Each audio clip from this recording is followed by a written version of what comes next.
Hello everyone. So better evening to all of you. First round result out হয়ে গেছে, closing র্যাঙ্কসও সব out হয়ে গেছে, তোরা নিজেদের সিটস পেয়ে গেছি। তো চয়েস পেয়ে লিস্ট অনুযায়ী তোরা হয়তো কোনো একটা চয়েস পেয়েছিস, অনেকে হয়তো পাসনি, ঠিক আছে। এবার আজকে কথা হবে যারা অলরেডি একটা সিট পেয়েছে, সিট পাওয়ার পর তারা যেই কলেজে যেই ব্রাঞ্চ পেয়েছে সেই কলেজে গিয়ে তারা হচ্ছে ফিজিক্যাল ভেরিফিকেশান করিয়ে এসছে আর ইয়েস আপগ্রেডেশন যে ফর্মটা আছে সেটা ফিল আপ করে এসেছে।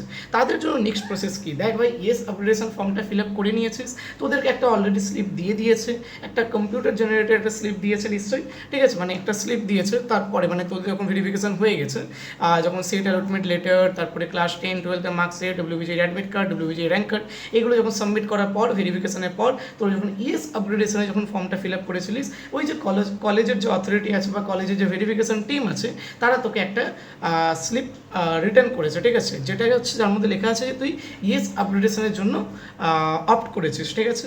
সেই স্লিপটা খালি হচ্ছে তোকে গুছিয়ে রাখতে হবে। এরপরে কোনো রকম প্রসেস নেই ওয়েবসাইটে, আমি ক্লিয়ারলি বলে দিচ্ছি। এরপরে তোদেরকে ওয়েট করতে হবে for the second round result, যেখানে তোরা আবার জানতে পারবি যে আপগ্রেড হওয়ার পর, কারণ আপগ্রেডেশনের জন্য যাচ্ছিস তারপরে তো ওই সেম চয়েস ফ্রি লিস্টটা নিয়েই যাচ্ছিস, এবার ওই সেম চয়েস ফ্রি লিস্ট অনুযায়ী তোদের আপগ্রেডেশন হবে। আর তারপরে তোরা মানে দেখতে পাবি যে হচ্ছে আপগ্রেডেশন রাউন্ডে যখন রেজাল্ট বেরোবে তখন তোরা দেখতে পারবি যে আপগ্রেডেড হয়ে কোন সিটটা পেয়েছিস। আর যারা ইয়েস আপগ্রেডেশনের জন্য গিয়েছিস, কোনো রকম চিন্তা করার দরকার নেই।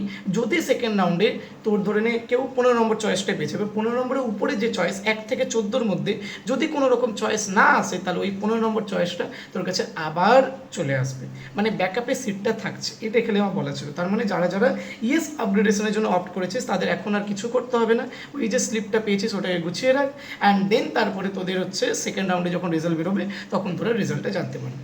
এইটাই করতে হবে, এর থেকে বেশি কিছু আর কিচ্ছু করতে হচ্ছে না, ঠিক আছে। থ্যাংকস টু অল, আশা করছি ভিডিওটা ভালো লেগেছে। তোদের কোনো রকম ডাউট থাকলে তোরা কমেন্টে জানতে পারিস, আমি আমার টাইম মতো রিপ্লাই দিয়ে দেবো কিংবা ভিডিও বানিয়ে দেবো। থ্যাংকস টু অল, দেখা হচ্ছে অন্য কোনো ভিডিও।